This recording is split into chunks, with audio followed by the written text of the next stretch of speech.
कभी बादल होंगे, धूप कभी, कभी शीतलहर, कभी ताप। हिम्मत रखना तू संग सदा, करना न कभी संताप। मेहनत तेरी रंग लाएगी, होगी पूरी हर आस। कर खुद को तू मजबूत कि सहने होते ही है आघात। यह अंत नहीं जीवन का, हर सुबह में होती नई शुरुआत। अभिवादनम, अभिनंदनम, स्वागतम और सुप्रभातम। मैं हूं नारायण दत्त मिश्र, सुप्रभातम के एक नए अंक के साथ, जहां सोमवार से शुक्रवार तक हम लेकर आते हैं आपके लिए पंचांग, सुभाषित, भारतीय ज्ञान परंपरा, स्वास्थ्य मंत्र, योग और एक प्रेरक वृत्त, जिससे आरंभ होता है आपके प्रभात का, सुप्रभात का।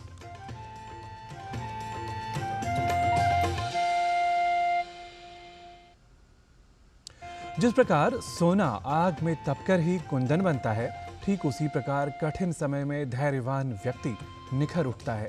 तो बिना किसी विलंब के हम आरंभ करते हैं अपने पहले प्रभाग पंचांग से और जान लेते हैं आज की तिथि, वार और नक्षत्र के प्रसंग और संग को धैर्य के साथ। आज का पंचांग युगाब्द 5125, विक्रमी संवत 2080, शक संवत 1945, उत्तरायण, हेमंत ऋतु, पौष मास, शुक्ल पक्ष, पूर्णिमा तिथि, बृहस्पतिवार और पुनर्वसु नक्षत्र। आज का दिन आप सभी के लिए मंगलमय हो। आज के पंचांग के बाद अब बारी है एक प्रेरक कथन के उपस्थापन की, यानी सुभाषितम की, जिसे हम दिखाते हैं आपको सुभाषितम के नाम से ही अपने एक नए प्रभाग में, जहां आप सुभाषित के स्वरूप को उसकी मूल भाषा में अर्थात संस्कृत में और फिर क्रमशः हिंदी और अंग्रेजी भाषाओं के माध्यम से जान लेते हैं। तो आज क्या है सुभाषित में विशेष, यह सुनते हैं पहले संस्कृत में। दापयित्वा करं धर्म्यं राष्ट्रं नीत्या यथाविधि तथैतं कल्पयेद् राजा योगक्षेमान् तन्द्रतः। एक राष्ट्र के द्वारा हर संभव विधि विधानों के साथ नीति पूर्वक व धर्मानुकूल कर का ग्रहण करना चाहिए और इसी को आधार बनाकर राजा या राष्ट्राध्यक्ष को बिना किसी आलस्य या प्रमाद के जनता का सर्वविधि कुशल क्षेम और कल्याण करना चाहिए। The king must make arrangement for the welfare of the people by way of abandoning any laxity and by governing the state in line with dharma, along with collecting taxes which are in consonance with dharma. दुनिया भर में भारत का इतिहास अपनी गौरवशाली संस्कृति और हमारी समृद्ध विरासत के लिए जाना जाता है। खास बात यह कि इन शहरों के बारे में भारतीय पुरातत्व सर्वेक्षण के अब तक किए गए सर्वेक्षण हमारी प्राचीन ज्ञान परंपरा के प्रबल प्रमाण देते हैं। इस प्रसंग में भारतीय ज्ञान परंपरा की पहली कड़ी में हम आपको बताएंगे पुरातत्व और इतिहास की दृष्टि से भारत के प्राचीन नगरों और हमारे इतिहास के बारे में। तो आइए देख लेते हैं आज की यह रिपोर्ट। किसी भी देश की पहचान उस देश के सांस्कृतिक और पुरातात्विक विकास से होती है। भारत में ऐसे कई प्राचीन शहर हैं जिसकी खोज भारतीय पुरातत्व सर्वेक्षण यानी ASI द्वारा बरसों पहले कर दी गई थी। काशी से लेकर अयोध्या, अमरावती से लेकर नालंदा और राखीगढ़ी से लेकर लोथल, कालीबंगा, इन सभी शहरों के इतिहास की नींव प्राचीन भारतीय ज्ञान परंपरा पर ही आधारित है। इतिहास में साकेत और कोसल के नाम से प्रसिद्ध अयोध्या उत्तर प्रदेश में सरयू नदी के तट पर स्थित सुरम्य नगरी है। रामलला की प्राण प्रतिष्ठा से दुनिया भर के हिंदुओं में नई उमंग पैदा हुई है, जो हमारी प्राचीन ज्ञान परंपरा का द्योतक है। षोडश महाजनपद में कोसल राज्य की राजधानी और भगवान श्री राम की जन्मस्थली के रूप में अयोध्या की पहचान सदियों पुरानी है। अयोध्या का वर्तमान स्वरूप इसकी प्राचीन परंपरा को प्रतिस्थापित करता है। श्री राम के जन्म से लेकर बाद के कालखंड से जुड़े साक्ष्य भारतीय संस्कृति और परंपरा के परिचायक हैं। इसी तरह काशी, मथुरा, गया के साथ अन्य शहरों के पुरातात्विक उत्खनन से हमारी संस्कृति के अनछुए अध्याय सामने आए हैं। महाराष्ट्र में अजंता और एलोरा के गुफाओं की चित्रकारी में प्राचीन भारतीय ज्ञान परंपरा दिखाई देती है। वहीं अमरावती में सातवाहन वंश के समय में कला, वास्तुकला एवं मूर्तिकला प्राचीन भारत की समृद्ध परंपरा से जुड़ी थी। बिहार के पाटलिपुत्र वैशाली से लेकर पौंडीचेरी के निकट स्थित अरिकमेडु भारत की प्राचीनता की कहानी कहते हैं। नालंदा विश्वविद्यालय बौद्ध धर्म एवं भारतीय शिक्षा की महान परंपरा के लिए विश्व में प्रसिद्ध था। हरियाणा के हिसार जिले का राखीगढ़ी, गुजरात का लोथल, भूज, कच्छ और धौलावीरा सिंधु घाटी सभ्यता से जुड़े हैं। वर्ष 2018 में उत्तर प्रदेश के सिनौली में उत्खनन से रथ का मिलना भी सिंधु घाटी के गौरव को बढ़ाता है। सिंधु घाटी से लेकर वैदिक काल, महाजनपद काल, मौर्य काल, शुंग काल से होते हुए पहली शताब्दी में कनिष्क के खालखंड से होते गुप्त काल, पाल काल और दिल्ली साम्राज्य के समय के इतिहास हमारी प्राचीन ज्ञान परंपरा और गौरवशाली इतिहास के द्योतक हैं। यही नहीं, अयोध्या में रामलला की प्राण प्रतिष्ठा के उत्सव से एक बार फिर विश्व के अलग अलग देशों में रहने वाले भारतीयों में नई उमंग देखने को मिल रही है। Indonesia, Korea, Israel, Thailand, America और ब्रिटेन समेत अन्य देशों के प्रवासी भारतीयों में अयोध्या के प्रति प्रेम और बढ़ा है। ऐसे में प्राचीन भारत के नगरों की कहानी और हमारा गौरवशाली इतिहास बताता है कि दुनिया को सभ्यता और संस्कृति का पाठ पढ़ाने में भारत के प्राचीन शहरों का महत्वपूर्ण योगदान है। Ravishankar Singh, DD news, Delhi.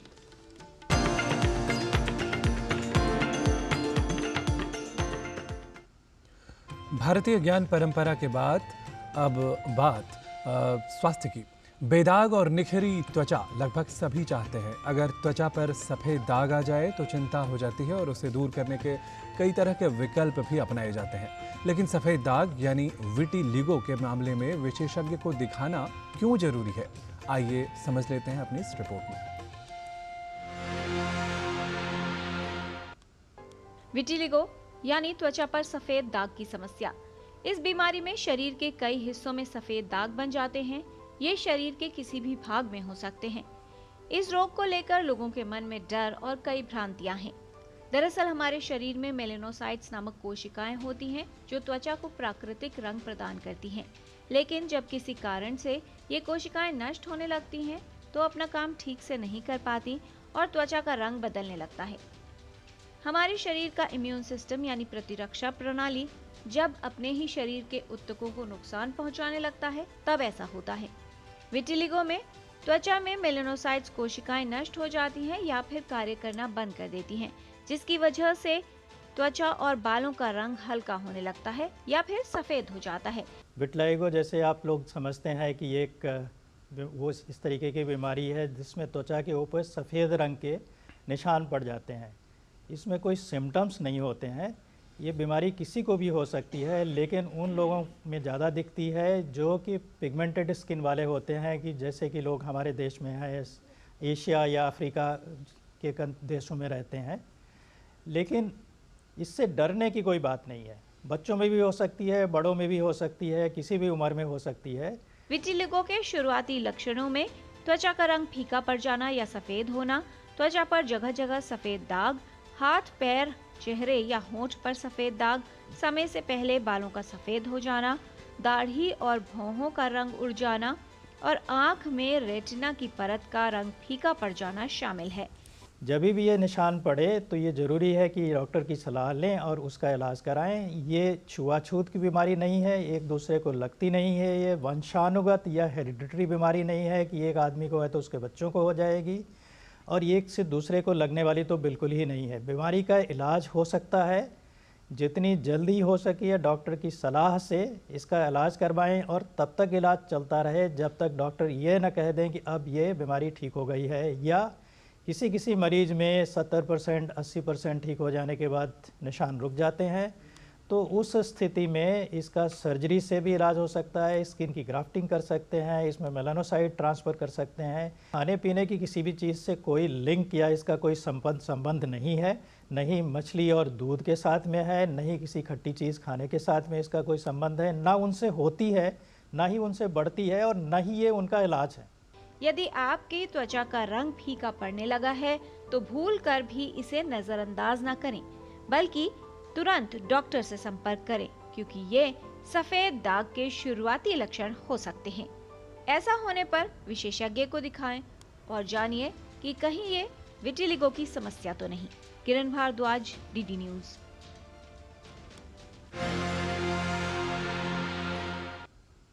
जब जब होता है कल्पांत तब तब होता है जग शांत, पर फिर होकर रहती है नव सृष्टि, तब पाते हैं हम अभिनव दृष्टि। जी हाँ, स्वास्थ्य मंत्र के बाद अब बात योग की, जहाँ आज बात होगी दृष्टि की, यानी आँखों की। तो देख लेते हैं कि वे कौन सी यौगिक क्रियाएं हैं जो आँखों को करती हैं दुरुस्त, यानी आँखों की शक्ति का करती हैं संवर्धन। नमस्ते, मेरा नाम वंदना है। आज हम जानेंगे योग आँखों के लिए हमें क्या उपाय देता है, ताकि आधुनिकता भरे ज़माने में हम हमारे आँखों की रोशनी, सेहत और चमक बनाए रखें। पहले 5 सेकंड तक लगातार पलकों को झपकाना है, ऐसे। फिर आँखों को गोल घुमाना है, पहले सीधी दिशा से फिर उल्टी दिशा से 5 सेकंड तक, ऐसे।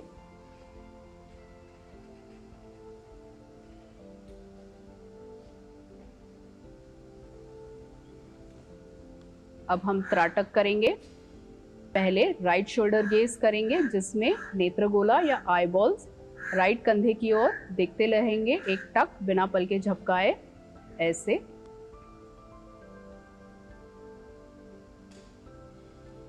फिर सेंटर में लेके आएंगे, लेफ्ट शोल्डर गेज करेंगे 5 सेकंड तक बिना पलके झपकाए।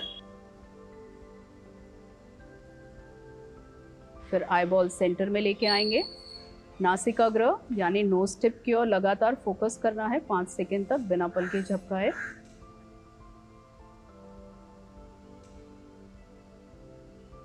अब आई बॉल्स को सेंटर में और आखिर में सेंटर आईब्रो पॉइंट या भ्रू मध्य 5 सेकंड बिना पलके झपकाए।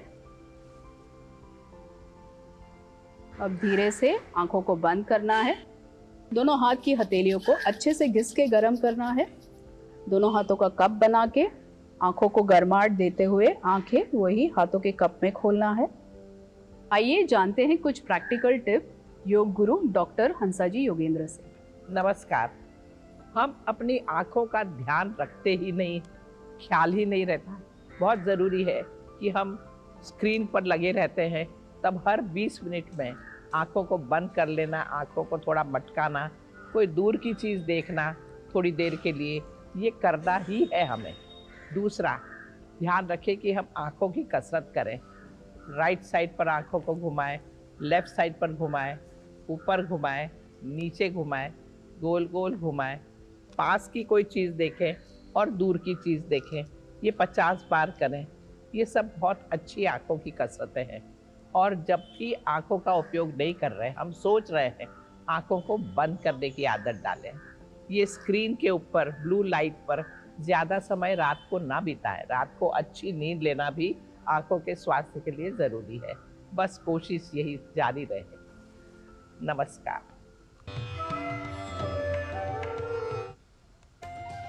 सुप्रभातम के इस अंक में अभी समय है एक छोटे से ब्रेक का। आप अभी आप हमारा इंतज़ार कीजिए और अब जानिए उसके बाद हम क्या आपको दिखाते हैं विशेष सुभाषितम की इस नई प्रस्तुति में। सोने की चिड़िया कहे जाने वाली भारत की भूमि की विदेशों में चर्चा थी। विजयनगर जैसा देश मैंने आज तक नहीं देखा पूरी दुनिया में। किंतु कई विदेशी ऐसे भी थे जो इस मिट्टी को गुलाम बनाना चाहते थे। कांचीपुरम, मदुराई और रामेश्वरम को कब लूटने जा रहे हो? वहाँ से हमारे लिए मंदिरों का चमचमाता हुआ सोना जरूर लेके आना। बड़ी दोड्डा संकाना नायक हमारी सेना का नेतृत्व करेंगे और गोवा की माटी से एक एक अत्याचारी पुर्तगाली को खदेड़ भगाना। देखिए स्वराज प्रत्येक रविवार प्रातः 9 बजे, पुनः प्रसारण रात 9 बजे, सिर्फ डीडी नेशनल पर। देश का पहला चैनल, देश का अपना चैनल। मानवता की सेवा ही भगवान की सच्ची सेवा। समाज सेवी संस्था सनातन धर्म चला रही है वृद्धजनों के लिए आधुनिक सुविधाओं से लैस वृद्धाश्रम। तो पूर्णिया की रसोई जरूरतमंदों को भोजन कराने की एक बेहद अनूठी पहल। तो जन सहभागिता और इच्छा शक्ति की इबारत लिख रहा है तेलंगाना का मुखरा गांव। हाउस टैक्स भुगतान में बना 100% डिजिटल गांव। होंगी और भी अच्छी खबरें, देखिए मेरे साथ गुड न्यूज जज्बा इंडिया का। फिर से अब आप सभी का स्वागत है सुप्रभातम में। अब बात संस्कृत पाठशाला की, भारतीय ज्ञान परंपरा के आधार की। जी हाँ, हम जब किसी से पहली बार मिलते हैं तो सामान्य रूप से वह हमारा नाम पूछते हैं और साथ ही पूछते हैं कि आप क्या करते हैं, अर्थात हमारे प्रोफेशन के बारे में पूछा जाता है। वाक्यों की इसी संरचना को आज हम संस्कृत पाठशाला में सीखेंगे। आज के इस अंक में हमारे वाक्य पुल्लिंग से ही संबंधित होंगे। तो आइए सीखते हैं कि हमें कैसे अपना नाम व अपना कार्य संस्कृत में कैसे बताना है।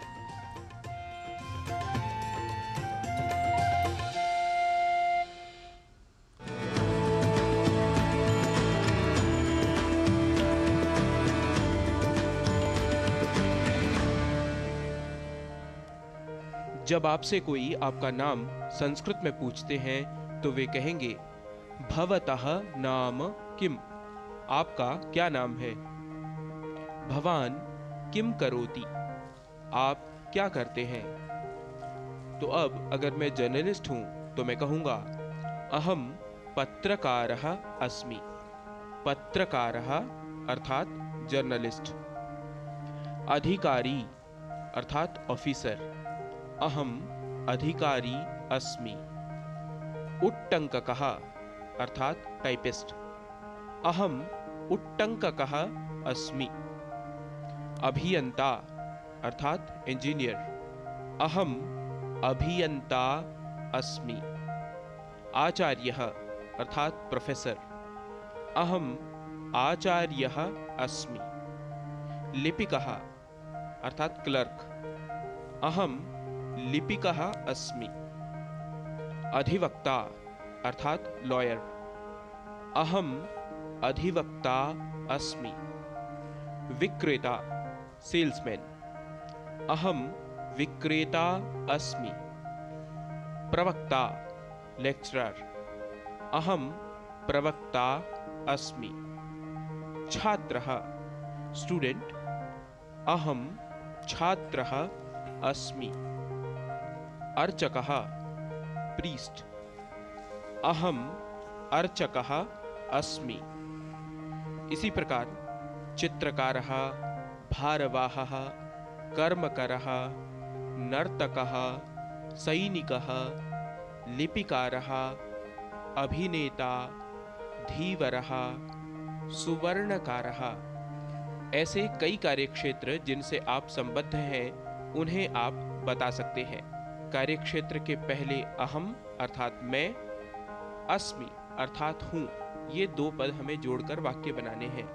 अब अगर भवतः नाम किम, भवान किम करोति, ये दोनों प्रश्न कोई मुझसे करे तो मैं कहूँगा मम नाम गवीशः, अहम पत्रकारः अस्मि।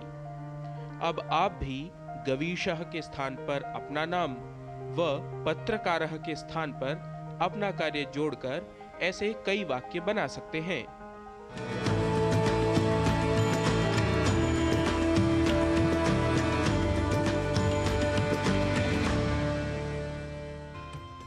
संस्कृत की पाठशाला के बाद अब बात एक प्रेरक वृत्त की। शिक्षा जहाँ से कई घर होते हैं रोशन, और इस रोशनी की चमक में 4 चांद लग जाते हैं जब शिक्षक के रूप में गृहिणियाँ अपना योगदान देती हैं। आज आपको खुले आसमान के नीचे ऊंची उड़ान के सपने देखने वाले बच्चों की संध्याशाला में ले चलते हैं, जिसमें गृहिणियाँ पढ़ाने का काम बखूबी कर रही हैं।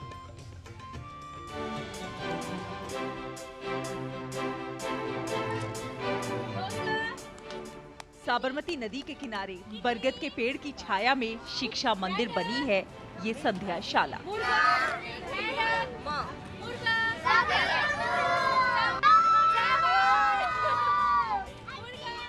खिलखिलाते चेहरों और नन्हे कदमों के साथ जिंदगी को जीने चले हैं हम। किताबों से दोस्ती कर नाचते गाते जिंदगी को जीने चले हैं हम।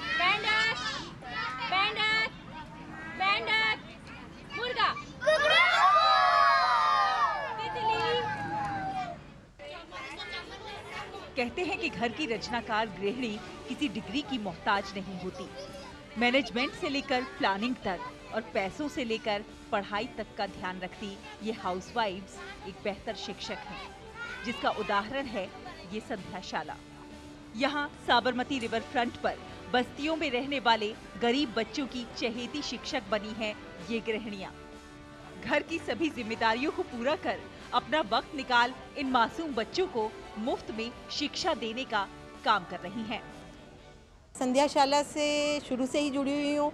हमने जब से स्टार्ट किया है, इसको हो गए 8-9 साल, तब से हम जुड़ी हुई हूँ। और ये यहाँ पे आने का मेरा मकसद यही है कि इन बच्चों को हम कुछ सिखा सकें, क्योंकि मेरे हिसाब से पढ़ाई एक ऐसा जरिया है जिससे बच्चे आगे आ सकते हैं। बच्चे आगे आते तो वो सिर्फ अकेले ही नहीं आते, उनकी पूरी फैमिली आगे आती है, उनकी पूरी कम्युनिटी आगे आती है। नानी तेरी मोरनी को मोर ले गए, बाकी जो बच्चा था काले चोरे गए। मैं बड़ी होके पुलिस बनूंगी।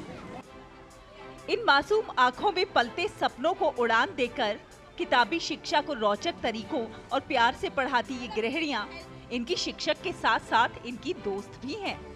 और इसी वजह से स्कूल में 7 घंटे पढ़ने के बाद भी इन बच्चों को यहाँ आना पसंद है। अच्छा लगता है पढ़ना। ठीक है, क्या क्या पढ़ती हो, क्या क्या पढ़ने, कैसे कैसा मजा आती है, क्या क्या करते हैं? गुजराती पढ़ने में मजा आती है, डांस, ड्राइंग, फिर खेलते भी है, वो सब में मजा आती है। इधर बहुत अच्छे से ख्याल रखते हैं, हमारे टीचर बहुत अच्छे हैं। यहाँ की पेंसिल, रबर, संचा सब मिलता है, बुक मिलती है, सब कुछ मिलता है हमारे को यहाँ पर।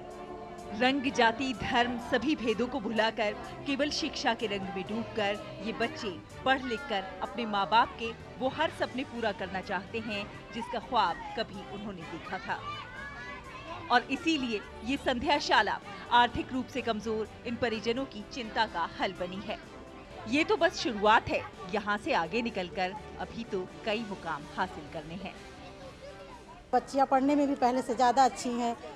मुझे भी संतोष मिलता है कि इतना ट्यूशन पढ़ा के नहीं करा पाते जितना बच्चे हमारे अच्छा यहाँ पढ़ रहे हैं। हमको भी बहुत अच्छा लगता है और आगे ज़रूर कुछ बनने में शायद मदद मिले, क्योंकि हर रूप से बच्चे आगे जा रहे हैं। हमारा सपना है, हम लोग तो, मैं तो पढ़ेली नहीं हूँ, मेरा बच्चा आगे जाए, बहुत बहुत पढ़ाई करे, आगे जाए। यहाँ पे अच्छा पढ़ाते हैं, ध्यान भी अच्छा देते हैं। हम लोग जॉब पे जाते हैं तो टीचर यहाँ पे 5-6 घंटे उनका ध्यान रखते हैं, पढ़ाते हैं। हमको कोई टेंशन नहीं होता है। हम लोग जॉब पे करके आते हैं तो भी हमको राहत मिलती है कि यहाँ पे हमारा बच्चा सुरक्षा है, अच्छा पढ़ता है, लिखता है, हमको कोई टेंशन नहीं होती है। अमीरी गरीबी की दीवार को लांघकर आगे बढ़ती शिक्षा जीवन में ऐसे बदलाव लाती है जो सफलता की ओर आगे कदम बढ़ाते हैं। आत्मविश्वास और सेवा के भाव से की गई इन गृहिणियों की ये पहल शिक्षा से इन बच्चों के जीवन को सकारात्मकता की ओर ले जाने का काम करेगी। DD news. तो आज के सुप्रभातम की प्रस्तुति में इतना ही। गते ही तिमिरे पुनरायास्यति भास्करः, अर्थात कल फिर अंधकार को दूर करने को होगा सूर्योदय, और हम भी कल फिर लौटेंगे और लेकर आएंगे आप सभी के लिए भारतीय ज्ञान परंपरा और संस्कृति की विशेषताओं को रखने वाली प्रस्तुतियों को। तब तक के लिए हमें और हमारी टीम को दीजिए अनुमति। नमो नमः।